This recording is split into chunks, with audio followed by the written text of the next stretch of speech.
Muito bem, uma boa noite, que a paz de nosso Senhor Jesus seja com todos. Bem, hoje estamos já na quinta-feira. Como passa o tempo? Logo, logo estaremos recebendo o Senhor Jesus Cristo. No sábado nós estudamos sobre a pessoa do Espírito Santo, o Espírito Santo, a terceira pessoa da divindade. À tarde, nós estudamos condições para receber a chuva seródia. No domingo, estudamos função e obra do Espírito Santo. Na segunda, nascido do Espírito Santo. E aí vimos que é necessário produzir o fruto do Espírito. Na terça-feira, estudamos sobre a chuva temporal, comunhão com o Espírito Santo. E na quarta, o templo do Espírito Santo, que é o nosso corpo. E hoje, nós vamos estudar capacitados pelo Espírito Santo. E esse ponto é muitíssimo importante por vários motivos. Sabem? O Senhor sempre nos capacita para a obra. Nós temos vários exemplos bíblicos que não vamos examinar agora, mas há uma capacitação muito especial que é para cumprirmos a missão. Essa capacitação é fundamental. E aí que está a concessão do Espírito Santo na chuva seródia. Porque nós vamos ter que proclamar verdades que não são aquelas verdades mais apreciadas por todos. Porque são mensagens de, como foram de o Senhor Jesus no início: arrependei-vos porque é chegado o reino dos céus. Como a mensagem de Jonas: Nínive será subvertido. Então, nós vamos pregar essa mensagem em meio a situações bastante difíceis da terra. Por isso que precisamos ser cheios do Espírito Santo. Mas veremos que o Espírito Santo não é concedido de uma vez, é por etapas. E o que é bem claro nas Escrituras Sagradas, que pelo menos 3 etapas são bem claras quanto à concessão do Espírito Santo. Mas vamos começar com alguns exemplos que o Senhor capacitou as pessoas. O primeiro deles está em Gênesis, capítulo 41, que é a história de José. José teve uma experiência muito interessante, porque ele foi vendido pelos irmãos como escravo e finalmente se tornou um primeiro homem depois do faraó. No versículo 38 a 41, veja o que diz José. Disse faraó aos seus oficiais: acharíamos porventura homem como este, em quem há o Espírito de Deus? Depois disse faraó a José: visto que Deus te fez saber tudo isto, ninguém há tão ajuizado e sábio como tu. Administrarás a minha casa, e a tua palavra obedecerá todo o meu povo. Somente no trono eu serei maior do que tu.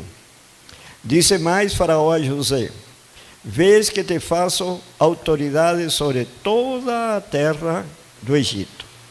E no verso 43, e fê-lo subir a seu segundo carro, e clamavam diante dele: inclinai-vos. Desse modo constituiu sobre toda a terra do Egito. Quem capacitou esse homem que trabalhava com o pai cuidando de ovelhas para administrar o Egito, uma potência mundial no tempo de José? O Espírito Santo. Por isso que nós não temos que temer a obra que temos pela nossa frente, porque a capacitação vem de Deus. Vejamos o segundo caso: Bezalel e Aholiabe, no livro de Êxodo, capítulo 35. Eles foram capacitados para construir o tabernáculo. É interessante a experiência destes homens, que eles foram capacitados para trabalhar com diversos materiais: madeira, ouro, tecidos. Quanto demoraria uma pessoa para aprender marcenaria. Não é algo de um dia para outro. E ainda tem que ter vocação para isso. Quanto tempo demoraria uma pessoa para trabalhar com tecidos, tingimento, sabe? Bordados. Quanto tempo demoraria para fazer engaste de pedras preciosas? E para isso teria que ser vocação para cada uma dessas áreas. Dificilmente alguém tem vocação para todas elas. Mas no capítulo 35 de Êxodo, versículos 30 a 35, diz o Senhor assim: Disse Moisés aos filhos de Israel: Eis que o Senhor chamou pelo nome a Bezalel, filho de Uri, filho de Ur, da tribo de Judá. E o Espírito de Deus o encheu de habilidade, inteligência e conhecimento em todo artifício, e para elaborar desenhos e trabalhar em ouro, em prata, em bronze, e para lapidação de pedras de engaste, e para entalho de madeira, e para toda sorte de lavores. Também lhe dispôs o coração para ensinar a outrem. E ele é Oliabe, filho de Ahisamaque, da tribo de Dan. Encheu-os de habilidade para fazer toda a obra de mestre, até a mais engenhosa, e a do bordador, em estofo azul, em púrpura, em carmesim e em linho fino, e do tecelão, sim, toda a sorte de obra e elaborar desenhos. Não é somente para fazer, mas para elaborar desenhos. Imagine trabalhar com tecidos, trabalhar com madeira, trabalhar com ouro, etc, etc. E ainda saber ensinar aos outros. Porque tem pessoas que são muito hábeis em sua área, mas não sabem ensinar a outro. São habilidades que Deus dá. E no capítulo 36, verso 1, diz: Assim trabalharam Bezalel e Oliabe, e todo homem hábil, a quem o Senhor dera habilidade e inteligência para saberem fazer toda a obra para o serviço do santuário, segundo tudo que o Senhor havia ordenado. E agora, irmãos, para nós realizarmos a obra nesse mundo, precisamos nos preocupar, porque Deus chama as pessoas que querem obedecer e andar em seus caminhos.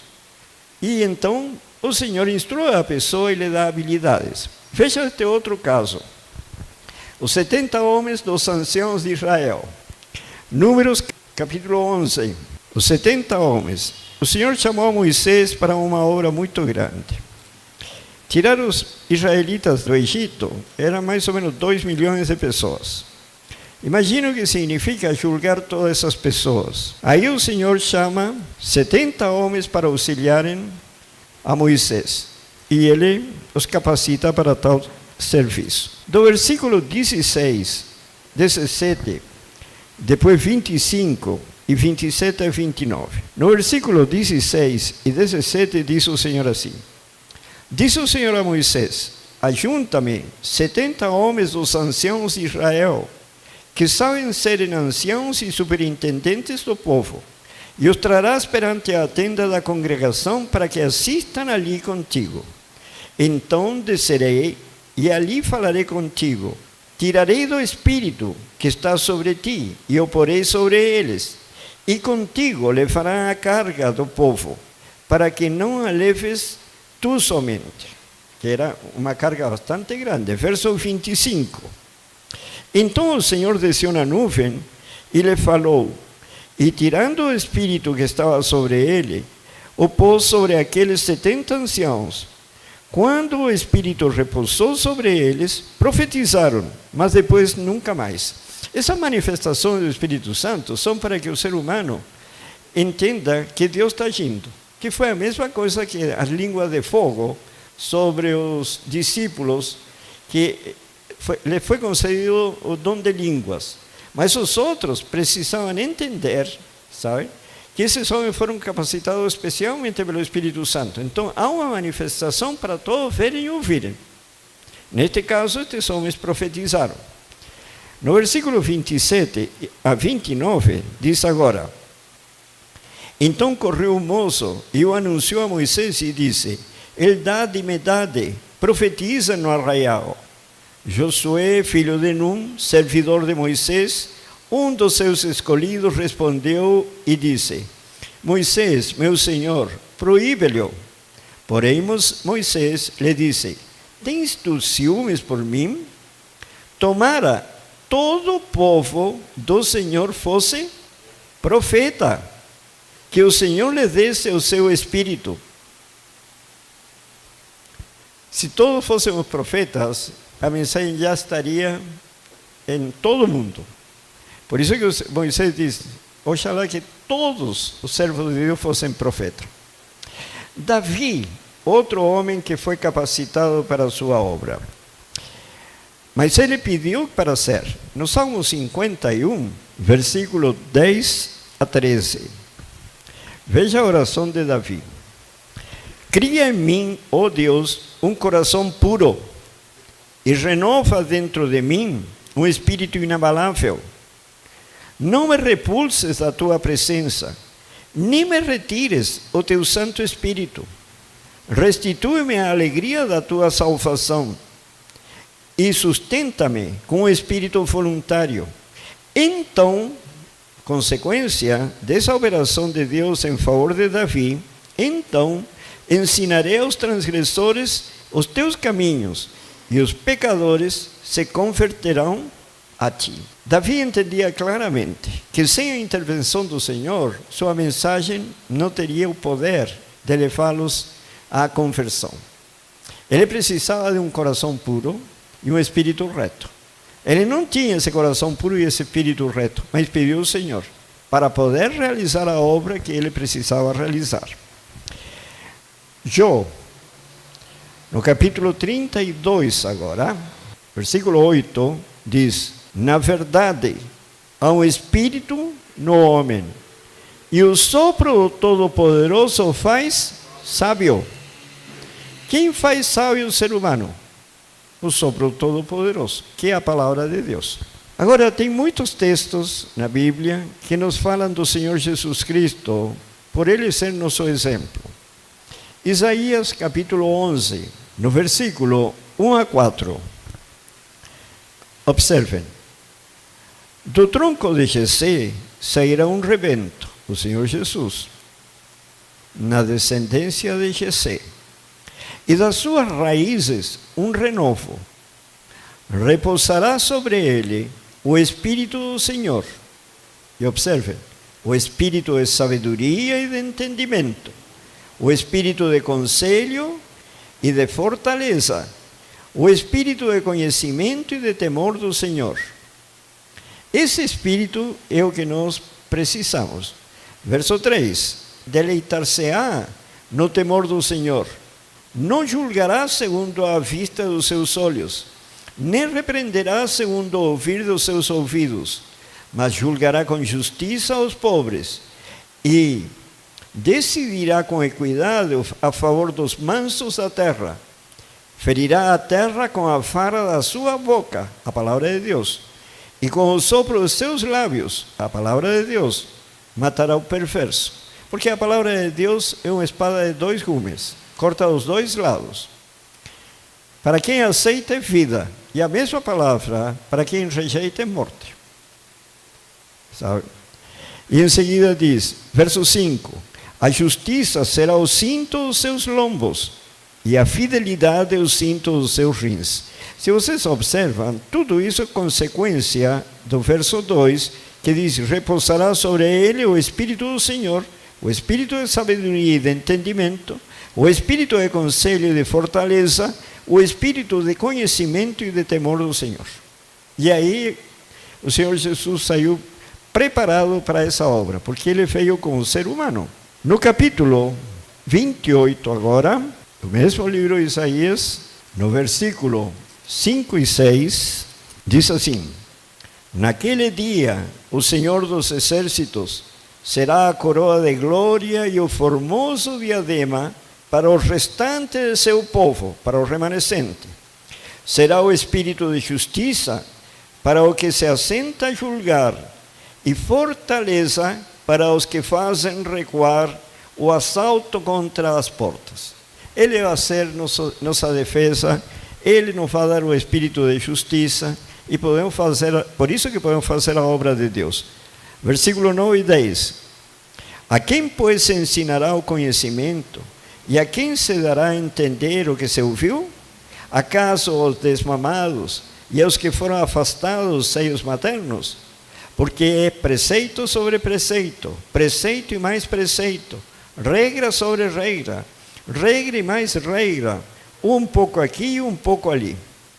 Assim o Espírito Santo nos vai educando, regra sobre regra. Para que são as regras? Para que são? Para ser atendidas, sabe? Em casa, com as crianças, nós tínhamos várias regras. Sabe? Horário de levantar, horário de deitar, horário de comer. Não podiam levantar da mesa quando estavam comendo. Enfim, regras sobre regras. E o Espírito Santo nos vai ensinando regras sobre regras. Por quê? Porque dessa maneira nos está educando para a eternidade. Nos está ensinando a ser disciplinados. Versículo 23 a 29 agora.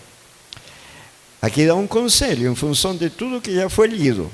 Inclinai os ouvidos e ouvi a minha voz. Atendei bem e ouvi o meu discurso. Porventura, lavra todo dia o lavrador para semear? Ou todo dia sulca a sua terra e esterroa? Porventura, quando já tem nivelado a superfície, não lhe espalha o endro, não semeia o cominho, não lança nele o trigo, em leiras, ou cevada no devido lugar, ou espelta na margem?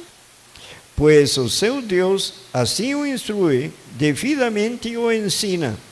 Porque o endro não se trilha com instrumento de trilhar, nem sobre o cominho se passa a roda de carro, mas com a vara se sacode o endro, o cominho com pau.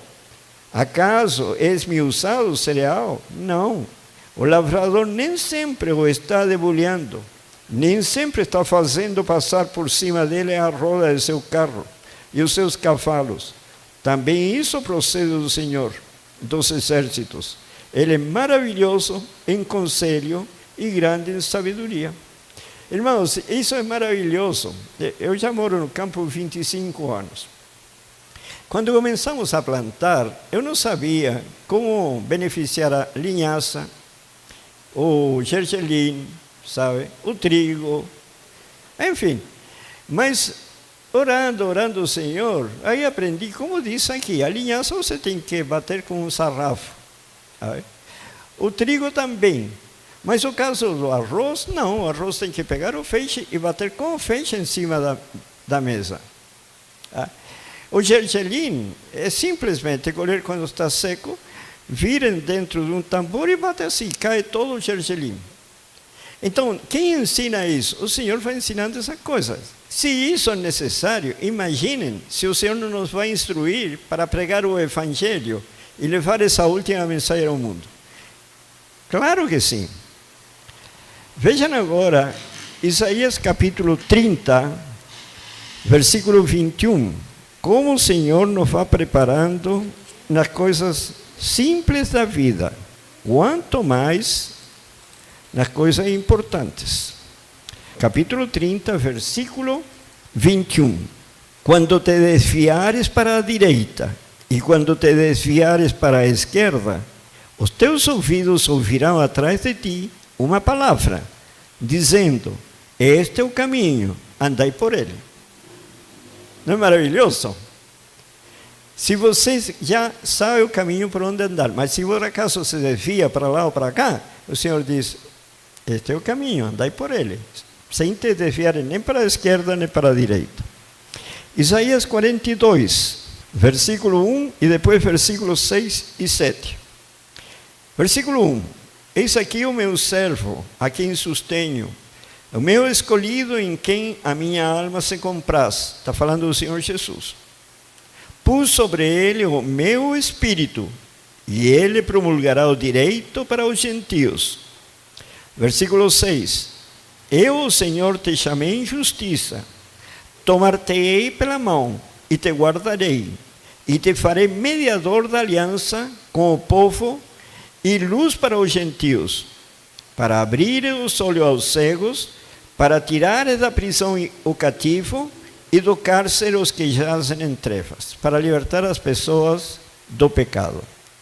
Essa é a obra grandiosa do Espírito Santo e nos deixou esse modelo na vida do Senhor Jesus, porque o Senhor Jesus veio como ser humano aqui à terra. Isaías 50, versículo 4 e 5, diz: o Senhor Deus me deu língua de erudito, para que eu saiba dizer boa palavra ao cansado.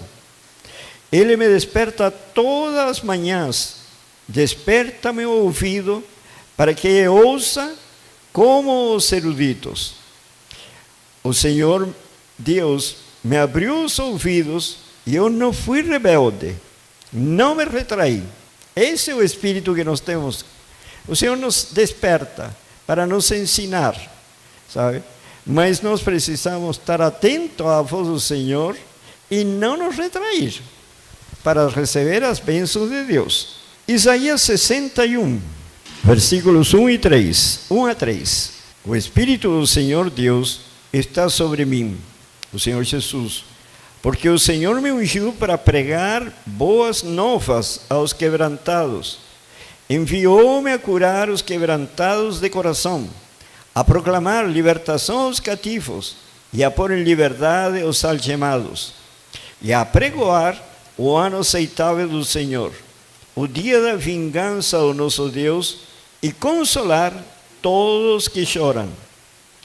E no versículo 3, e pôr sobre os que em Sião estão de luto uma coroa em vez de cinza, óleo de alegria em vez de pranto, veste de louvor em vez de espírito angustiado, a fim de que se chamem carvalhos de justiça, plantados pelo Senhor para a sua glória. Então vocês percebem, porque aqui a palavra de Deus nos vai mostrando o que Deus faz por um ser humano. E nos dá o exemplo na vida do Senhor Jesus. Podemos temer quanto à nossa capacitação para pregar a mensagem dos 3 anjos ao mundo inteiro. O Senhor pode ou não pode habilitar-nos para isso? Não precisamos ter dons especiais, não precisamos ser pessoas com certo conhecimento. Não, é uma pessoa fiel a Deus, que seja humilde ao Espírito Santo, que se deixe guiar. Essa pessoa pode vir de qualquer canto, sabe? Sem educação, com educação, pobre ou rico, não importa. Deus o capacita e Ele realiza a obra de forma maravilhosa. Assim é o nosso Deus. Vamos agora ao Novo Testamento. Saulo. Quem era Saulo? Um perseguidor da igreja. Atos capítulo 9. Esse é um dos maiores exemplos do que o Senhor pode fazer por um ser humano, se esse ser humano for realmente sincero e quer fazer a vontade do Senhor. Porque só depende disso. Não depende de outra coisa.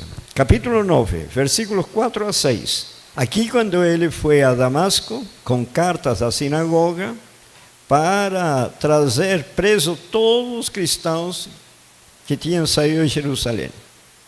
E teve seu encontro com o Senhor Jesus. E nesse encontro ele fica cego, sabe? O Senhor lhe diz: Saulo, por que me persegues? E aí ele ficou surpreso, né? E caiu por terra. E em seguida o Senhor lhe diz também: é duro recalcitrar contra os aguilhões. Em outra palavra, é duro dar murro em ponta de faca, porque você vai se maltratar. No versículo 4 diz: e caindo por terra, ouviu uma voz que dizia: Saulo, Saulo, por que me persegues? Ele perguntou: quem és tu, Senhor? A resposta foi: eu sou Jesus, a quem tu persegues. Mas levanta-te e entra na cidade, onde te dirão o que te convém fazer. Aqui o Senhor o direciona. Alguém lhe vai explicar o que precisava. Aí o Senhor vai e fala com um discípulo, Ananias. Verso 10 e verso 11. Ora, havia em Damasco um discípulo chamado Ananias. Disse-lhe o Senhor numa visão: Ananias. Ao que respondeu: eis-me aqui, Senhor. Então o Senhor lhe ordenou: dispõe-te e vai à rua que se chama Direita, e na casa de Judas procura por Saulo, apelidado de Tarso, pois ele está orando. Eu acho impressionante isto, sabe? Deus sabe exatamente quem somos nós, onde moramos, o que fazemos, sabe de todas nossas necessidades. O Senhor não está longe. Ele sabia onde Saulo estava, o que ele estava fazendo, como poderiam encontrá-lo nesse lugar, o nome da pessoa que estava hospedando. Quer dizer, o Senhor deu todas as orientações. No versículo 10 e 11, foi isso. No versículo 13 e depois 15, diz assim: Ananias, porém, respondeu: Senhor, de muitos tenho ouvido a respeito desse homem, quantos males tem feito aos teus santos em Jerusalém. Ele tinha razão. Verso 15: Mas o Senhor lhe disse: Vai, porque este é para mim um instrumento escolhido, para levar o meu nome perante os gentios e reis, bem como perante os filhos de Israel. Escolhido pelo Senhor. Verso 17 a 20. Então Ananias foi e, entrando na casa, impôs sobre ele as mãos, dizendo: Saulo, irmão, o Senhor me enviou, a saber, o próprio Jesus que te apareceu no caminho por onde vinhas, para que recuperes a vista e fiques cheio do Espírito Santo. E imediatamente lhe caíram dos olhos como que umas escamas, e tornou a ver. A seguir levantou-se e foi batizado. E depois de ter se alimentado, sentiu-se fortalecido. Então permaneceu em Damasco alguns dias com os discípulos. E logo pregava nas sinagogas a Jesus, afirmando que este é o Filho de Deus. Como pode ocorrer uma mudança tão drástica como essa? Um homem perseguindo os cristãos, negando que o Senhor Jesus era o Messias, não acreditando nisso, e de repente se torna o maior pregador do Evangelho do Senhor Jesus. 1 Coríntios, capítulo 2. E aqui vamos ver, na caminhada de Paulo, vários textos, e aí nos mostram por que precisamos receber o Espírito Santo. 1 Coríntios, capítulo 2, versículo 9 a 13. Versículo 9. Mas como está escrito, nem olhos viram, nem ouvidos ouviram, nem jamais penetrou em coração humano o que Deus tem preparado para aqueles que o amam. Mas Deus nos revelou pelo Espírito, porque o Espírito a todas as coisas perscruta, até mesmo as profundezas de Deus. Porque qual dos homens sabe as coisas do homem, senão o seu próprio Espírito que nele está? Assim também, as coisas de Deus, ninguém as conhece, senão o Espírito de Deus. E no verso 12 e 13 diz: Ora, nós não temos recebido o Espírito do mundo, e sim o Espírito que vem de Deus, para que conheçamos o que por Deus nos foi dado gratuitamente. Disto também falamos, não em palavras ensinadas pela sabedoria humana, mas ensinadas por quem? Pelo Espírito, conferindo coisas espirituais com espirituais. E no verso 16, pois quem conheceu a mente do Senhor, que o possa instruir? E observem, nós, porém, temos a mente de Cristo. Por que Paulo afirma que tinha a mente de Cristo? Porque a mente já tinha sido transformada. Esse é o poder da graça, transformar a mente da pessoa. Transforma pensamentos, sentimentos, consequentemente palavras, ações, atitudes, sabe? Enfim, tudo muda na pessoa porque recebeu uma mudança aqui interior, que se manifesta exteriormente. E o Senhor deu dons espirituais. 1 Coríntios capítulo 1, versículo 4 y 5, y después versículos 7 y 8. Capítulo 1, versículo 4 e 5. Sempre dou graças a meu Deus a vosso respeito, a propósito da sua graça, que vos foi dada em Cristo Jesus. Porque em tudo fostes enriquecidos nele, em toda a palavra e em todo conhecimento. Em tudo foste enriquecido, em toda a palavra e em todo conhecimento. Certo? É impressionante isso.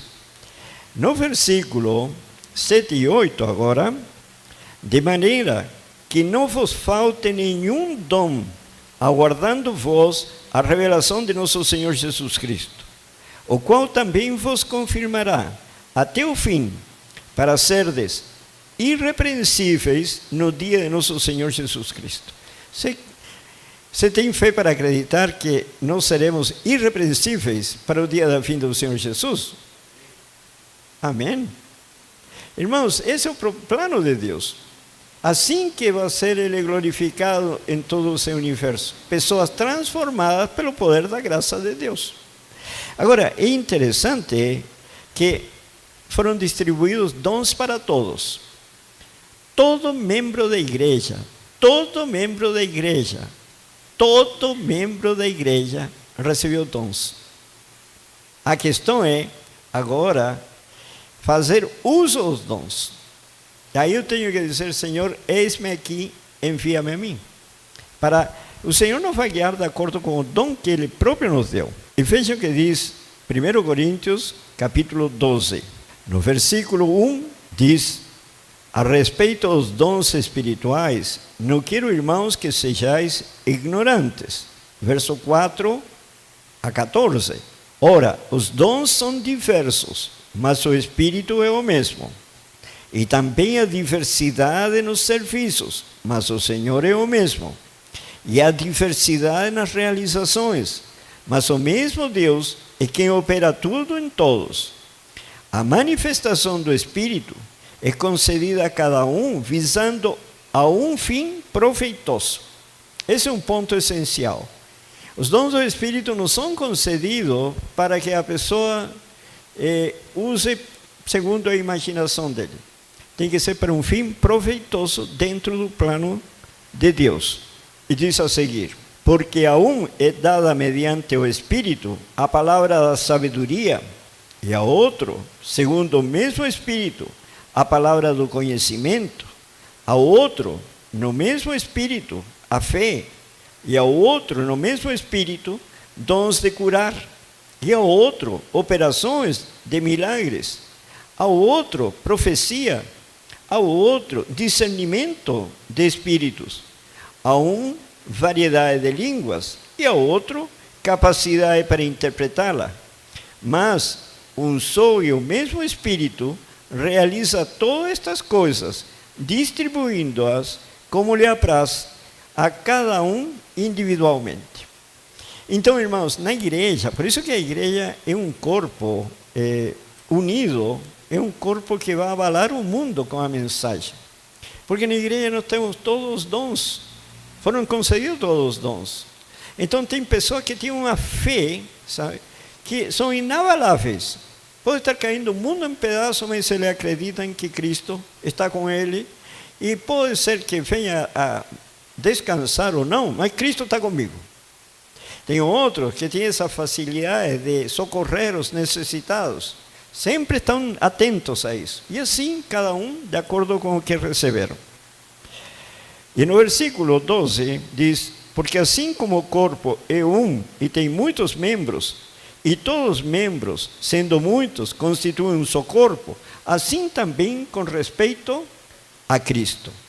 Pois em um só Espírito, todos nós fomos batizados em um corpo, quer judeus, quer gregos, quer escravos, quer livres, e a todos nós foi dado a beber de um só Espírito.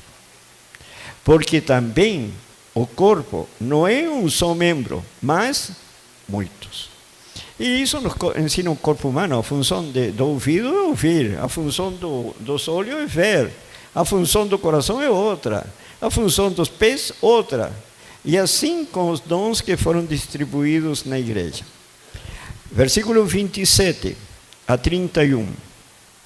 Ora, vós sois corpo de Cristo, e individualmente membros desse corpo. A um se estabeleceu Deus na igreja, primeiramente, apóstolos. Em segundo lugar, profetas. Em terceiro lugar, mestres. Depois, operadores de milagres. Depois, dons de curar, socorros, governos, variedades de línguas. Porventura são todos apóstolos? Ou todos profetas? São todos mestres? Ou operadores de milagres? Têm todos dons de curar? Falam todos em outras línguas? Interpretam-nas todos? Entretanto, procurai com zelo os melhores dons. Quais seriam os melhores dons aqui? Primeiramente, apóstolo. Em segundo lugar, profetas. Em terceiro lugar, mestres. Depois, operadores e tal. É interessante que o dom de governo não é os dos primeiros. E a natureza pecaminosa, qual é o dom que procura sempre? O de governo. Não é interessante? E aqui, no capítulo 13, ele diz, no 31, depois de falar que, entretanto, procurai com zelo os melhores dons, diz, e eu passo a mostrar-vos ainda um caminho sobremodo excelente. E que caminho é esse? O amor. Por quê?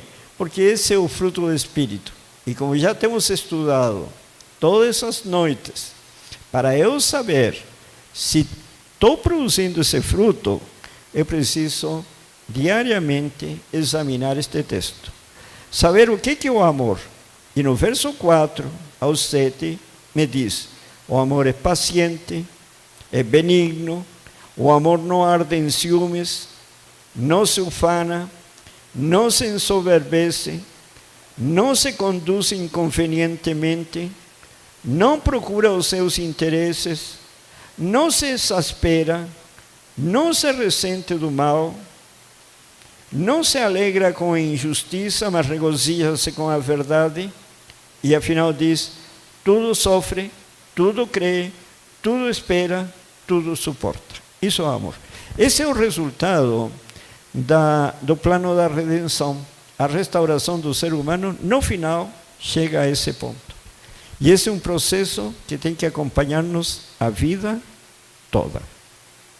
Efésios capítulo 4, agora ele fala outros aspectos da importância e por que são dados esses dons. Efésios capítulo 4, versículos 7 a 8, e a graça foi concedida a cada um de nós, segundo a proporção do dom de Cristo. Por isso diz, quando ele subiu às alturas, levou cativo o cativeiro e concedeu dons aos homens. Versículo 11 a 16. E aqui nos mostra com que propósito são dados esses dons. Versículo 11.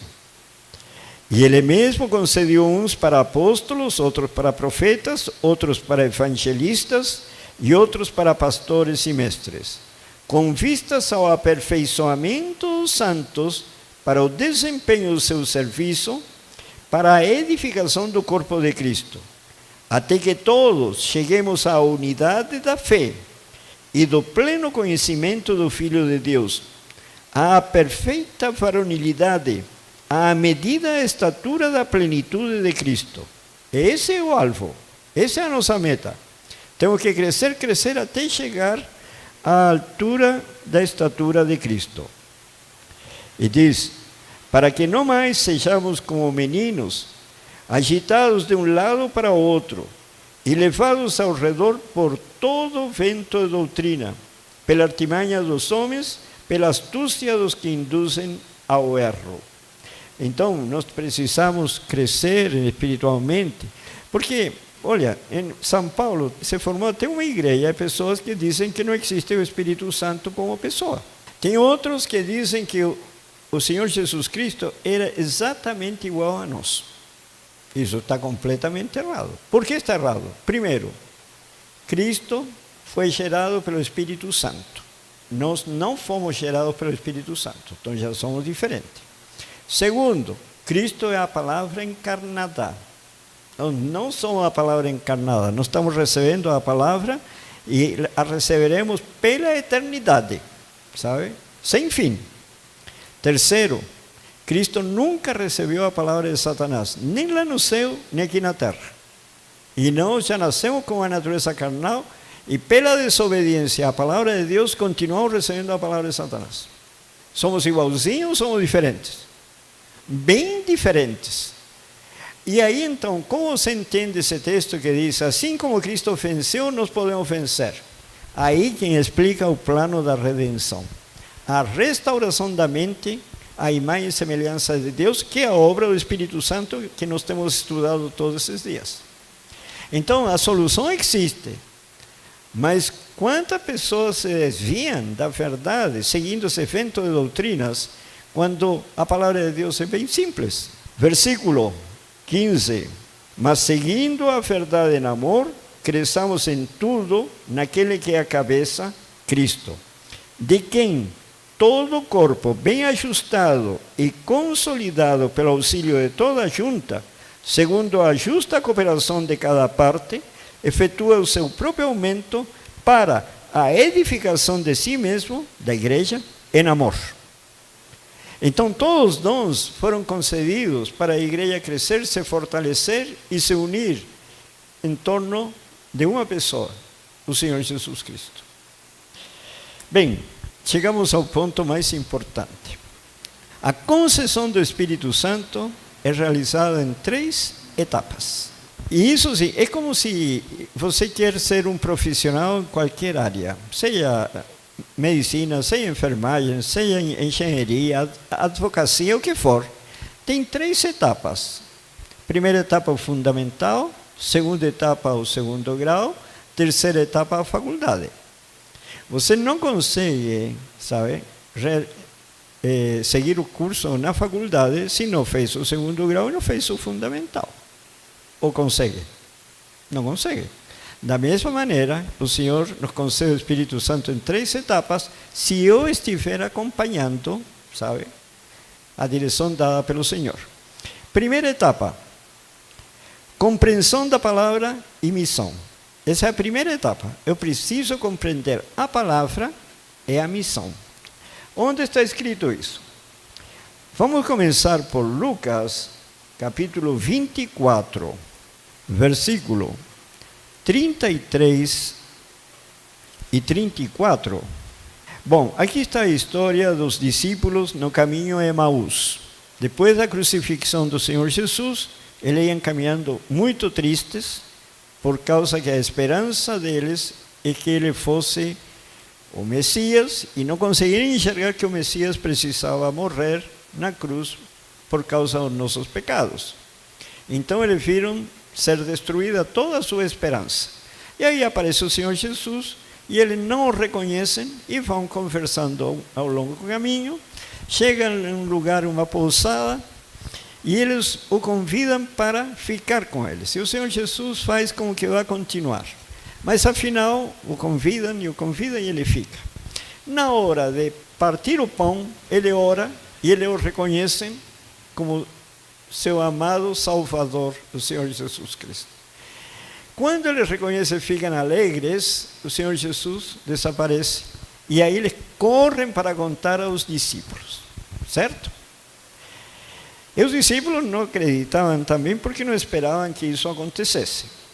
Então, no versículo 33 e 34 diz: e na mesma hora, levantando-se, voltaram para Jerusalém, onde acharam reunidos 11 e outros com eles, os quais diziam: o Senhor ressuscitou e já apareceu a Simão.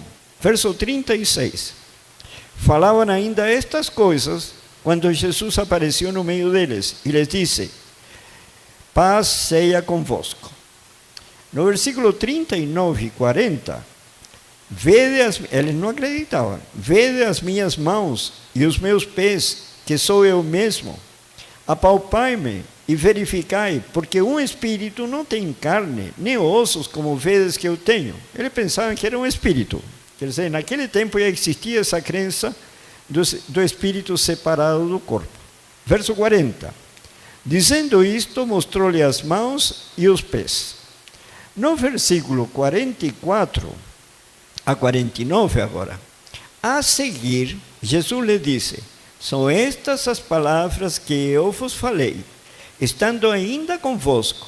Importava se cumprisse tudo o que de mim está escrito na lei de Moisés, nos profetas e nos salmos. E observe o verso 45. Então lhes abriu o entendimento para compreender as Escrituras. E lhes disse: assim está escrito, que o Cristo havia de padecer e ressuscitar dentre os mortos no terceiro dia, e que em seu nome se pregasse arrependimento para remissão de pecados. Irmãos, é interessante ler os livros do Espírito e Profecia, porque existem muitos termos utilizados na Bíblia que nós lemos e traduzimos simplesmente como perdão.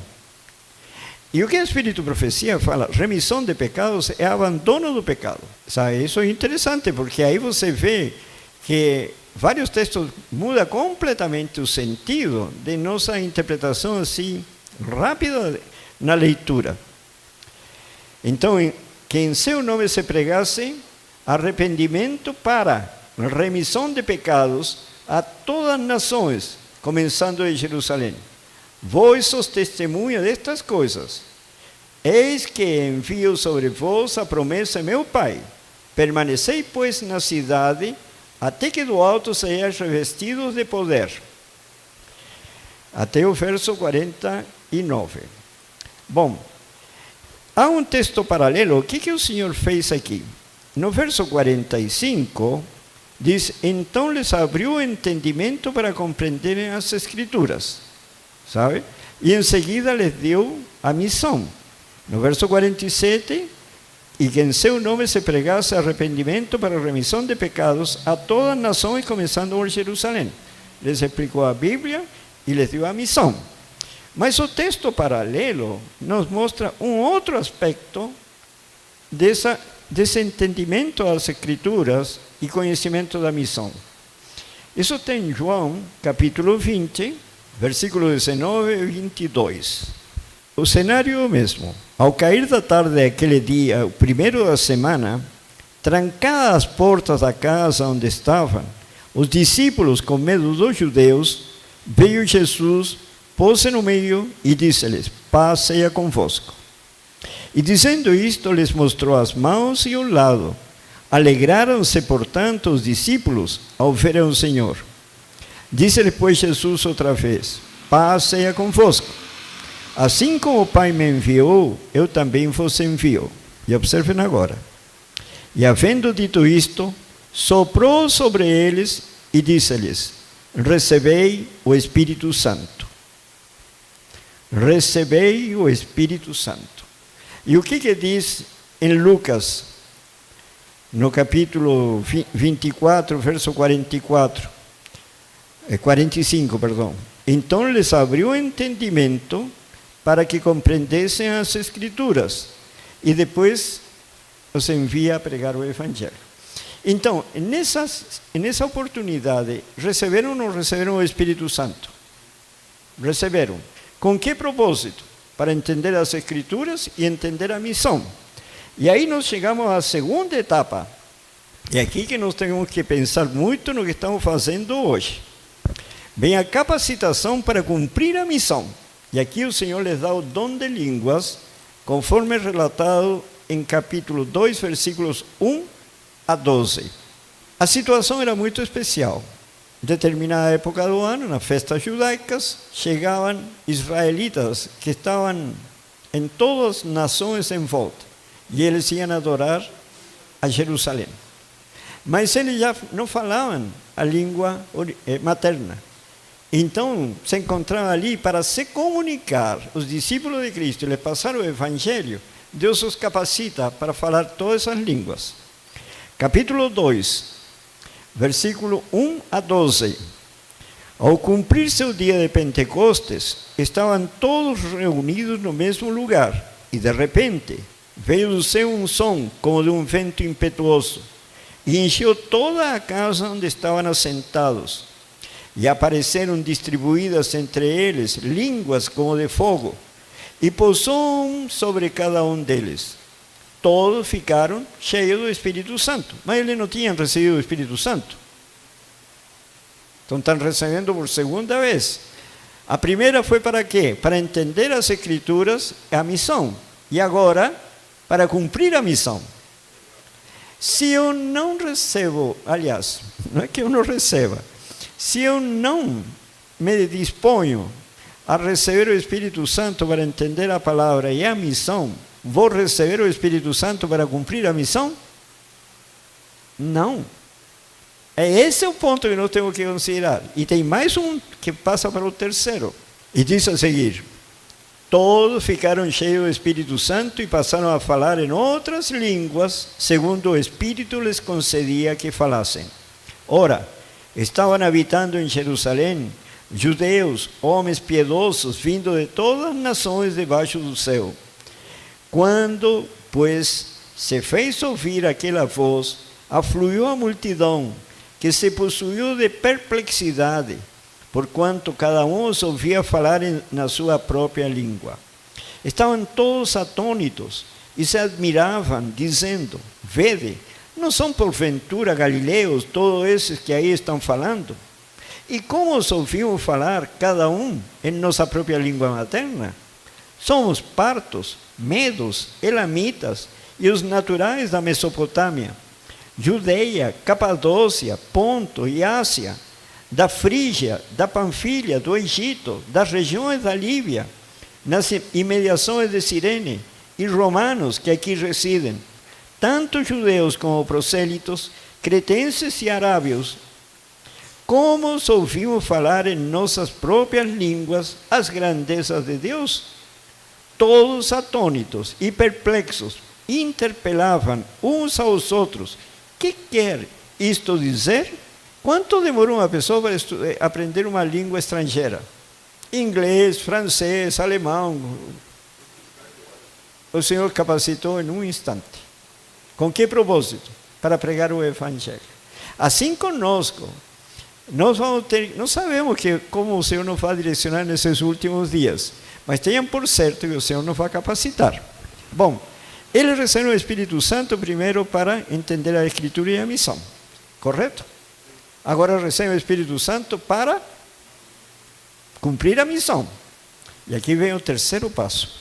Para cumprir a missão, diante da oposição e o perigo que isso implicava para eles. Porque você vai ter que anunciar a mensagem dos 3 anjos. Vai ter que explicar quem é a besta, quem é a imagem da besta, qual o sinal da besta e assim por diante. Isso vai ser fácil. Em um tempo, por exemplo, que os juízos de Deus estarão caindo sobre as cidades, onde as pessoas estão perdendo seus bens, e você vem a pregar uma mensagem que se arrependam, se convertam, porque é chegado o dia do Senhor. As pessoas vão ficar alegres, felizes ou muito iradas.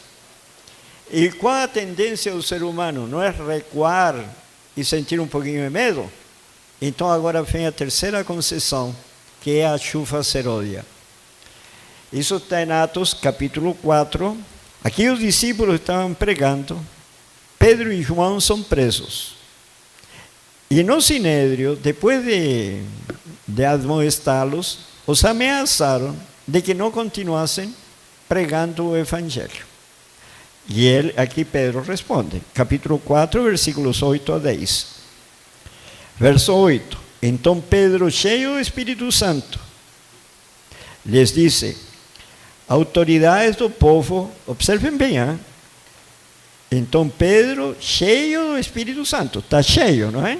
Está cheio do Espírito Santo, lhes disse: autoridades do povo e anciãos, visto que hoje somos interrogados a propósito do benefício feito ao homem enfermo e do modo como foi curado, tomai conhecimento vós todos e todo o povo de Israel, de que em nome de Jesus Cristo, o Nazareno, a quem vós crucificastes e a quem Deus ressuscitou entre os mortos, Sim, em seu nome é que este está curado perante vós. A coragem de Pedro saiu de onde? A dotação do Espírito Santo. Verso 13 a 18. Ao verem a intrepidez de Pedro e João, sabendo que eram homens iletrados e incultos, admiraram-se e reconheceram que haviam ele estado com Jesus. Vendo com eles o homem que fora curado, nada tinham que dizer em contrário. E mandando-o sair do sinédrio, consultavam entre si, dizendo: que faremos com estes homens? Pois, na verdade, é manifesto a todos os habitantes de Jerusalém que um sinal notório foi feito por eles, e não o podemos negar. Mas, para que não haja mais divulgação entre o povo, ameacemo-los para que não mais falarem neste nome a quem quer que seja. Chamando-os, ordenaram-lhes que absolutamente não falassem, nem ensinassem no nome de Jesus. Essa foi a atitude dos fariseus e todos os componentes do sinédrio. Versículo 23 e 24 diz: uma vez soltos, procuraram os irmãos e lhes contaram quantas coisas lhe haviam dito os principais sacerdotes e os anciãos.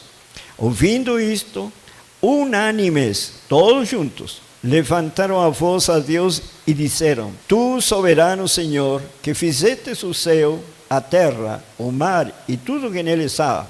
Aqui foram a Deus. Verso 29 e 31. Agora, Senhor, olha para as tuas ameaças e concede a teus servos que anunciem, observem o que eles estão pedindo, com toda a intrepidez a tua palavra, enquanto estendes a mão para fazer curas, sinais e prodígios por intermédio do nome do teu santo Jesus. Essa foi a oração. Tendo eles orados, observem agora, tremeu o lugar onde estavam reunidos, todos ficaram cheios do Espírito Santo e com intrepidez anunciavam a palavra de Deus. Mas não eram cheios do Espírito Santo, e agora cheios do Espírito Santo.